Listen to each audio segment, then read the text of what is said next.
When Pig was here a few weeks back, we had a good night chatting, drinking a bottle of whiskey and that, and we got this my old table. I haven't put it together for ages, so I just thought I'd just show you a bit of it. If I could spin the camera around, does that do that, or does it have to go like that way? Okay, so the top,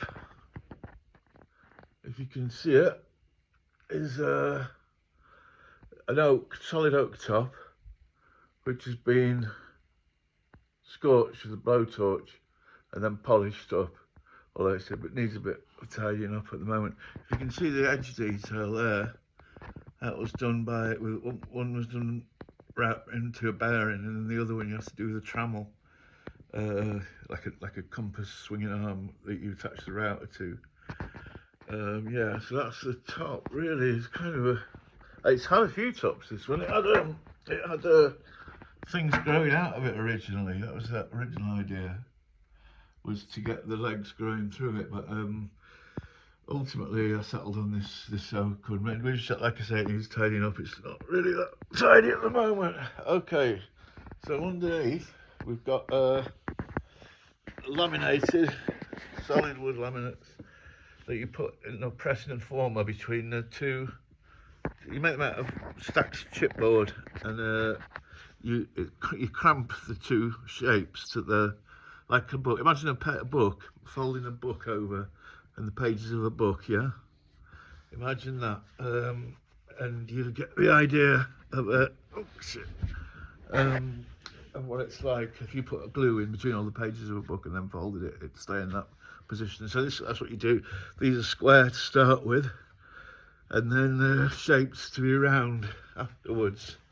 And there's although it looks like completely entangled, there is actually only 3 different forms used, 3 different shapes, and then you can reverse them, obviously. So the same piece upside down looks, that one, say for example, is probably the same as that one, but just turned upside down.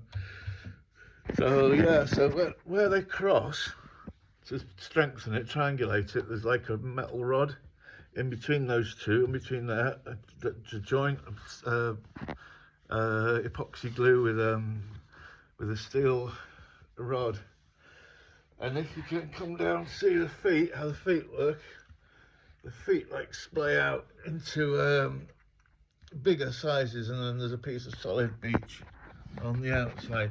So each of those is, it's a bit dusty down here, but each of those is planed to fit together. So that you get the 3 feet of the piece. And I put black dye into the glue, so you get this. Well, the idea was to get like a grain pattern. You know what I mean?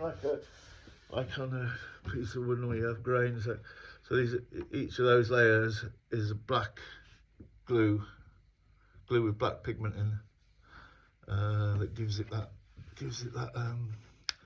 the stripy lines, the sort of zebra lines, and it comes down, like I say, to the bits at the bottom with the solid oak, and they're planed it for each other. And then there's, in between them, there's again metal rods, a couple of metal rods into each one with epoxy glue clamped together. And there, look, the top. Let's have a look at the top. As you can see up here, the top's carved to. They all fit into the sockets, into these carved socket places. There's a lot of detail for underneath the tabletop, quite time consuming really for something that never gets looked at. But I thought it was worthwhile.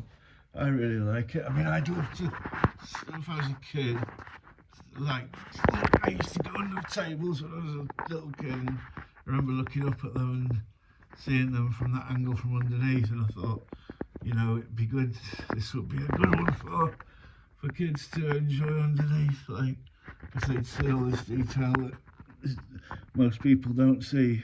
Like I say, they're quite solid how they've gone in there. I'm pretty pleased with it. It's a good piece.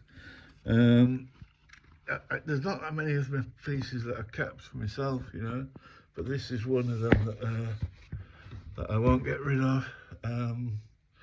It's a dining table for like at the moment the top fits in with it's like hex, what do you call it, hex head, countersunk hole, yeah, and the bolts go into there. I'm trying to hold this lamp up, but it's not really working. Let's see if we can get around here a bit better. Let's see it steady. Yeah, that's better.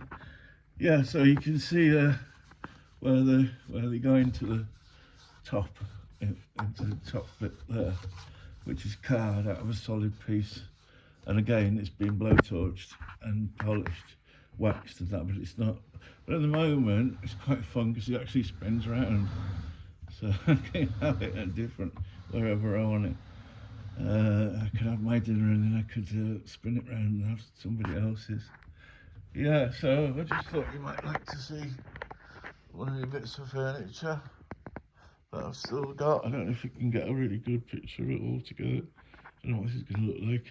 The video might be shit, but I'll do it anyway. And so yeah, that's cool. I love it. I love that edge detail. I think that's fucking brilliant.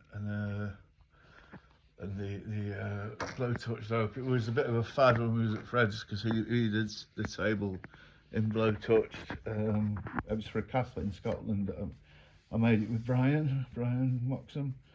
This table that for a castle or a big house in Scotland, and it had and that was blowtorched top. So it was kind of in the air, but I mean it was kind of right anyway because I got the black in the glue already, and it made sense to do it like that. And I had the oak to make it. It's quite a lot of work. It was offcuts from a table that I made. I got this table and I was just starting up. I didn't know what to charge, and I charged too little. And I think all this oak was left over for the top, which is just really big pieces of oak. Yeah, I hope you can see it. I hope it works.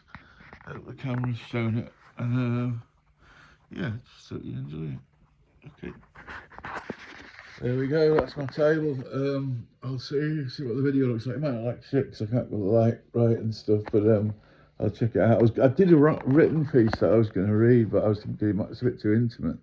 And there's a few people who are dead in it. And I don't want to speak ill of them or anything. I'll give them a bad press or nothing like that. But so I might not do that, reading it out.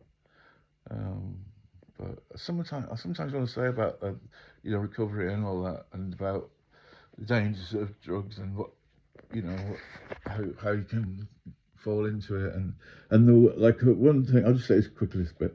One thing that it was when I met some of my friends that I respected that were doing it that pushed me over. It wasn't the idiots, it wasn't the knobheads, it was because there was intelligent, good people who were doing it. And yeah, if I'd only seen dickheads doing it, I never would have done it. And then but you fall into it and you think you never will do, you think you'll never succumb to something like that. But I did, and it had a massive effect on my life for years.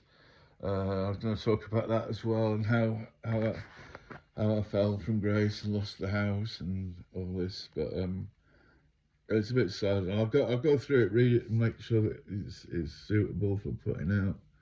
Because also, everyone's going to see it as well, and it's good to talk about recovery. But a lot of people don't really understand addiction and that it can happen to anybody. It really can. Well, no, maybe it can't, but if there's a certain sort of person a certain sort of personality type who's prone to it, and it's a real, it's a real thing. I'd like to talk about it sometime, but I might do it in a better way because that just sounded a little bit too personal. I was going to say. Anyway, hope you like the table and I hope the video works. Okay, cheers.